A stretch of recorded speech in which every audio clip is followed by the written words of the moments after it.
क़यामत कब आएगी और इसकी क्या निशानियां हैं जो हमेशा से लोगों को सोचने पर मजबूर करती रही है। बेशक क़यामत कब आएगी ये कोई नहीं जानता, क्योंकि अल्लाह ताला कुरान में फरमाते हैं, ये लोग तुमसे क़यामत के बारे में पूछते हैं कि इसके वाक़े होने का वक्त कब है। कह दो कि इसका इल्म तो मेरे परवरदिगार ही को है, वही इसे इसके वक्त पर जाहिर कर देगा। वो आसमान और जमीन में एक भारी बात होगी। बट हाँ, इसकी बहुत सारी निशानियां कुरान और हदीस में बताई गई हैं, जैसे कि अल्लाह ताला सूरह कमर में कहते हैं, क़यामत करीब आ पहुंची और चांद शक हो गया। जब हमारे प्यारे नबी सल्लल्लाहु अलैहि वसल्लम से कुछ लोग उनके पैगंबर होने का सबूत मांगा, तो इसके जवाब में अल्लाह की मर्जी से हजरत मोहम्मद सल्लल्लाहु अलैहि वसल्लम ने चांद की तरफ इशारा किया और चांद दो हिस्सों में बंट गया, जिसमें दोनों हिस्से आसमान के उल्टी दिशाओं में दिखाई दिए। फिर बाद में दोनों हिस्से आपस में जुड़ गए, लेकिन वहां दरार आ गई। जब नासा का सैटेलाइट अपोलो 10 ने ये तस्वीरें ली, जिसमें साफ साफ दिख रहा है कि चांद में दरार आया हुआ है, तब साइंटिस्ट भी ये बात मानने लगी कि चांद के दो टुकड़े हुए थे। आप सल्लल्लाहु अलैहि वसल्लम के वफात से पहले उन्होंने सहाबा को बहुत सारी बातों का खबर पहले ही बता दिया कि उनके जाने के बाद दुनिया में क्या क्या होने वाला है।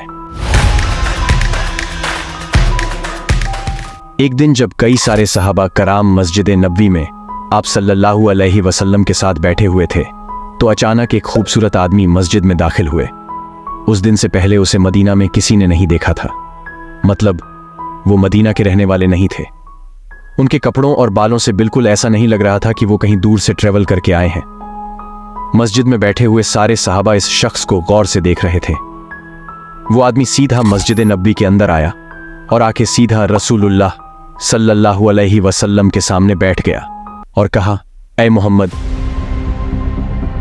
मुझे इस्लाम के बारे में बताइए। इस आदमी के जाने के बाद आप सल्लल्लाहु अलैहि वसल्लम ने सहाबा को उनके पीछे भेजा और कहा उन्हें वापस लाओ, लेकिन उन्हें वहां कोई नजर नहीं आया। फिर आप सल्लल्लाहु अलैहि वसल्लम ने सहाबा को बताया, ये जिब्रिल अलैहिस्सलाम थे जो तुम्हें तुम्हारा दीन सिखाने के लिए आया था। आप सल्लल्लाहु अलैहि वसल्लम ने जिब्रिल अलैहिस्सलाम को बताया, अल्लाह के सिवा किसी को खुदा न मानो, मोहम्मद को अल्लाह का रसूल मानो, नमाज, रोज़ा, हज और ज़कात अदा करो। जिस पर जिब्रिल अलैहिस्सलाम ने कहा, आपने बिल्कुल सच कहा। फिर जिब्रील अलैहिस्सलाम ने आप सल्लल्लाहु अलैहि वसल्लम से ईमान के बारे में पूछा। आपने फरमाया, अल्लाह को मानना, उसके पैगंबर को मानना, उसके एंजल्स फरिश्तों को मानना, उसकी किताबों को मानना, आखिरत को और तकदीर को मानना। जिस पर जिब्रील अलैहिस्सलाम ने फिर कहा, आपने बिल्कुल सच फरमाया। और फिर जिब्रील अलैहिस्सलाम ने आपसे क़यामत, दी डे ऑफ जजमेंट, कब आएगा, इस पर आप सल्लल्लाहु अलैहि वसल्लम ने कहा, जितना आपको पता है सिर्फ उतना ही मुझे पता है। जिब्रील अलैहिस्सलाम ने यह सुनने के बाद फरमाया, मुझे उस दिन के बारे में कुछ निशानियां बताइए। इसके बाद आप सल्लल्लाहु अलैहि वसल्लम ने जो निशानियां बताई वो इससे पहले किसी को नहीं पता था, और जो निशानियां आपने बताई वो आज हम लोग देख रहे हैं। जिसका मतलब जिब्रील अलैहिस्सलाम सहाबा को नहीं, बल्कि आज के मुसलमानों को क़यामत की बहुत अहम निशानियों के बारे में सिखाना चाहते थे। आप सल्लल्लाहु अलैहि वसल्लम ने जिब्रील अलैहिस्सलाम को जवाब दिया, जब एक लौंडी अपने मालकन को जन्म देगी, जिसको बहुत सारे स्कॉलर्स समझते हैं कि जब औलाद अपने वालिद को गुलाम समझेगी, और जब ये नंगे पैर गरीब चरवाहे जो भेड़ बकरियां चराता हो एक दूसरे से ऊंची ऊंची इमारतें बनाने में मुकाबला करेगी। जिब्रील अलैहिस्सलाम ने फिर कहा, आपने बिल्कुल सच कहा, और उठकर वहां से चले गए। और उस दिन के बाद ये आदमी किसी को नहीं दिखा। आप सल्लल्लाहु अलैहि वसल्लम ने नंगे पांव वाले गरीब चरवाहे का जिक्र किया, जिन्हें उस जमाने में अरब बेडुइन्स यानी बद्दू कहा करते थे, जो अरब के बाकी कबीलों से हमेशा दूर रहते, कभी एक जगह पर नहीं रहते, अपनी जानवरों के साथ हमेशा एक जगह से दूसरी जगह जाते रहते। ये इसलिए बहुत अजीब बात है क्योंकि बद्दू पूरे अरब में सबसे गरीब कबीलों में से होते। सिर्फ उस जमाने में ही नहीं, बल्कि इस हदीस के 1000 साल बाद भी ये बेडुइन्स अरब के सबसे लोअर क्लास होते। इसीलिए सहाबा हैरान थे कि हमारी सोसाइटी के सबसे गरीब क्लास कैसे आपस में सबसे लंबी बिल्डिंग्स बनाने में मुकाबला करेगी। आप सल्लल्लाहु अलैहि वसल्लम के बाद खिलाफत रशीदा हर तरफ फैलने के बाद दुनिया की सबसे बड़ी सुपर पावर बन गई। सिर्फ मुसलमानों में ही नहीं, बल्कि ये उस वक्त तक इंसानों की तारीख की सबसे बड़ी एम्पायर थी, जो अलेक्जेंडर द ग्रेट और रोमन एम्पायर जूलियस सीजर के एम्पायर से भी बहुत बड़ी थी। इसका फ़ायदा उठाते हुए ये बेडुइन्स पूरे दुनिया में फैल गए, लेकिन फिर भी इनकी सबसे बड़ी पॉपुलेशन इसी अरब के इलाके में रही। आहिस्ता आहिस्ता वक्त गुजरता गया और इसका कल्चर बिल्कुल भी नहीं बदला। ये बेडुइन्स उसी तरह अपनी ज़िंदगी गुजारते रहे। आखिर 1000 साल बाद उस्मानिया खिलाफत के आखिरी ज़माने में दुनिया पुराने तरीक़ों से एक नई इंडस्ट्रियल एज की तरफ बढ़ने लगी, तो आखिरी उस्मानी खलीफा सुल्तान अब्दुल हमीद ने मुसलमानों को भी मॉडर्न दुनिया की तरफ लाने के लिए बहुत स्ट्रॉन्ग रिफॉर्म्स किए और पूरे एम्पायर में बहुत सारे प्रोजेक्ट्स शुरू किए, जिसमें इस्तांबुल से मदीना तक एक ट्रेन भी बनाई गई। लेकिन इस ट्रेन के रास्ते में हमेशा एक बहुत बड़ी रुकावट थी, यही बेडुइन्स, क्योंकि इन्हीं बेडुइन्स ने बहुत साल पहले 1757 में 20,000 हाजियों को शहीद भी किया था, जिसके बाद उस्मानिया सल्तनत इनके कल्चर को चेंज करने लगी और इन्हें खाना बदोश नोमैडिक जिंदगी से एक परमानेंट इलाके में सेटल करने की कोशिश की। लेकिन बेडुइन कबीले उस्मानिया सल्तनत के इस रिफॉर्म से बिल्कुल भी खुश नहीं थे और आखिर सऊदी अरब के पहले बादशाह इब्न सऊद ने बेडुइन को यूनाइट करके ऑटोमन एम्पायर के खिलाफ एक फौज बनाई और फिर ब्रिटिश की मदद से इस पूरे इलाके को फतह कर लिया, जिसे आज हम सऊदी कहते हैं।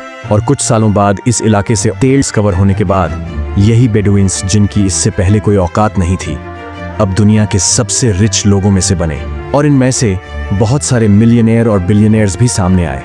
लेकिन तेल डिस्कवर होने के बाद इन सारों को पता चला कि ये ऑयल हमेशा के लिए नहीं रहने वाला, बल्कि एक दिन बहुत जल्द खत्म होने वाली है, जिनके साथ इनकी सारी लग्जरीज भी खत्म हो जाएगी। तो सबसे पहले दुबई के बादशाह शेख मोहम्मद बिन राशिद, जो एक बेडुइन कबीले से है, जिन्होंने एक बार खलिस टाइम के इंटरव्यू में खुद ये कहा कि उन्हें बेडुइन कबीले से होने पर फख्र है। उन्होंने दुबई को तेल से निकालकर टूरिज्म और बिजनेस की तरफ लाया और बहुत तेजी से कुछ ही सालों में दुबई दुनिया की बेस्ट सिटीज में से बन गई। और फिर कुछ सालों बाद दुनिया की सबसे लंबी बिल्डिंग बुर्ज उल खलीफा भी दुबई में बनाई गई। Tallest skyscraper. The Burj doesn't just break the world's tallest building record, it completely shatters it. It has 160 floors. ये अब तक इंसानों की बनाई हुई सबसे बड़ी बिल्डिंग है। दुबई के इस अजीम कामयाबी को देखकर सऊदी ने भी इसे कॉपी करना शुरू किया और मक्का में काबा के बिल्कुल सामने दुनिया की चौथी सबसे बड़ी बिल्डिंग बनाई और कुछ ही साल बाद दुनिया की सबसे बड़ी बिल्डिंग का ऐलान करती है, किंगडम टावर या जद्दा टावर, जो दुबई के बुर्ज खलीफा से भी बड़ी होगी और इस तरह सऊदी यूएई से आगे निकल जाएगी। इस सारे प्रोजेक्ट्स को हेड करने वाले का नाम अल वलीद बिन तलाल है, जो कुछ साल पहले दुनिया के सबसे अमीर अरब, जिनके कबीले का ताल्लुक अगेन एक बेडुइन कबीले से है। जिसके बाद दुबई ने सऊदी से दोबारा आगे निकलने के लिए दुबई में एक नई दुनिया की सबसे बड़ी बिल्डिंग बनाने का ऐलान किया, जो इन दोनों बुर्ज खलीफा और जद्दा टावर से भी बड़ी होगी।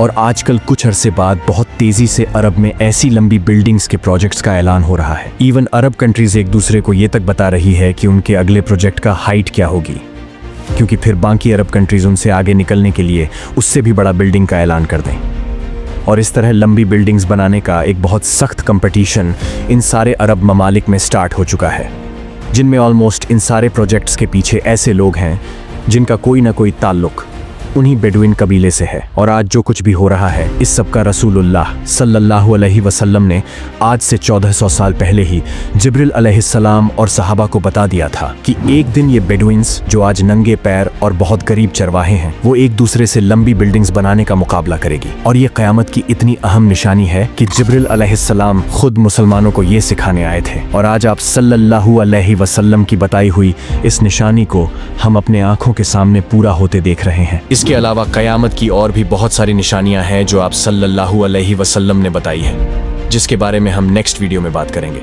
इसीलिए सब्सक्राइब।